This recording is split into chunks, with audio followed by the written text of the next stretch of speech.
Welcome to Tom and Ben News United Kingdom, and in breaking news, Sir Keir Starmer has confirmed he will resign as Prime Minister just 2 years after leading Labour to a landslide election victory.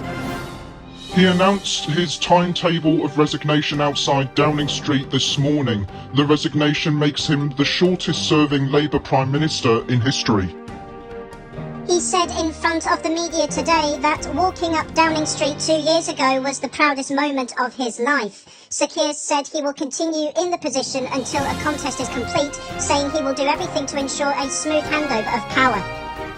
His resignation timetable now officially paves the way for Andy Burnham to become the UK's 7th Prime Minister in a decade, following his victory in the Makerfield by-election. In the 2024 general election, Sir Keir led Labour to a victory landslide after 14 years of Conservative power. He said 6 years ago he inherited a Labour Party that was politically, financially and morally bankrupt. He was told time and time again that his party was finished, that they were consigned to history, and that a majority at the general election, let alone a landslide majority, was impossible. But he then said that he proved those people wrong because he changed the party, ripping out the poison of anti-Semitism, restoring trust on the economy, defence and national security, and becoming a party that once again stood proudly with, not against, our national flag. However, since his premiership, the Prime Minister has been tainted by U-turns and scandals, which has since seen his popularity dwindle. Sir Keir then held back tears as he paid tribute to his wife, Lady Victoria Starmer, and their children. He said, "When I leave the biggest job in the country, I shall spend more time on the most important job, being the best husband I can to my fantastic wife Vic, who has been a rock by my side through good times and bad. And being the best dad I can to my beautiful children, who are my pride and my joy." In response to the resignation, Reform UK leader Nigel Farage called for a general election following the Prime Minister's announcement.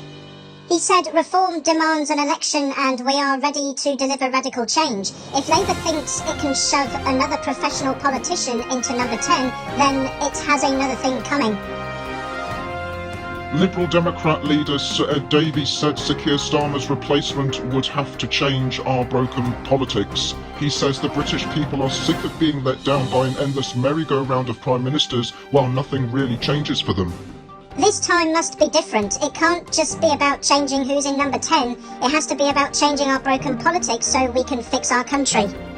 He also said that whoever becomes Prime Minister, which could either be Andy Burnham or Wes Streeting, but we don't know that yet, needs to drop the caution and complacency and show the ambition our country deserves. Green Party leader Zach Polanski said Andy Burnham must be bold or he will be bust if he replaces Sir Keir Starmer in Downing Street. He said the country needs a bold change of direction. Starmer lost the confidence of the country because of his abject failure to challenge the power and wealth of an establishment which has taken for themselves while leaving the vast majority in a cost of living crisis and facing the worst impacts of the climate and nature crisis.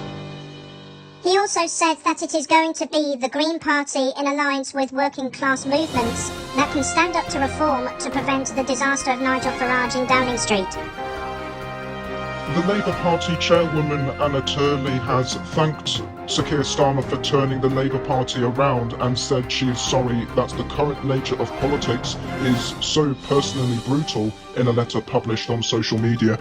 Sir Keir has said he would ask Labour's ruling National Executive Committee to set out a timetable that would see a new leader in place by the time Parliament returns from its summer recess in September.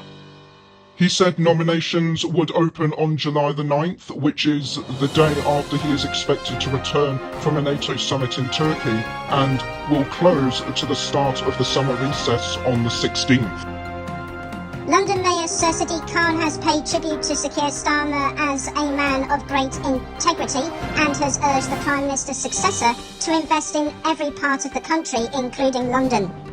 He also said that he has been a friend and colleague for over 3 decades, ever since their time as young lawyers, and also says that he is a man of great integrity who has devoted much of his career to public service. If you've just joined us, Sir Keir Starmer has said that he will step down as Labour leader and Prime Minister after accepting that his party does not believe he is best placed to lead the country into the next general election. He described becoming Prime Minister was the proudest moment of his life and says he inherited a Labour Party that was politically, financially and morally bankrupt, which he was told time and time again was finished. His party is asking whether he is best placed to lead it into the next general election, adding that he had heard the answer and accepts that answer with good grace. Starmer announced that he has already spoken with His Majesty the King and said if there is a contest to succeed him, a new Labour leader will be in place before Parliament returns in September. The Prime Minister added that he will do everything he can to ensure an orderly handover of power and will give his successor his full support. Getting emotional toward the end of his speech, Starmer said he would now be a fantastic husband and dad to his fantastic wife and beautiful children. Greater Manchester Mayor, or should I now say former Greater Manchester Mayor Andy Burnham, who could replace Keir Starmer as Prime Minister, has been in Westminster today to be sworn in as MP for Makerfield after winning the by-election last week. That's the breaking news. Thanks so much for watching. Have a nice day. Please subscribe, follow us on our Facebook and Blue Sky pages listed down below, and see you in July when we return for season 18.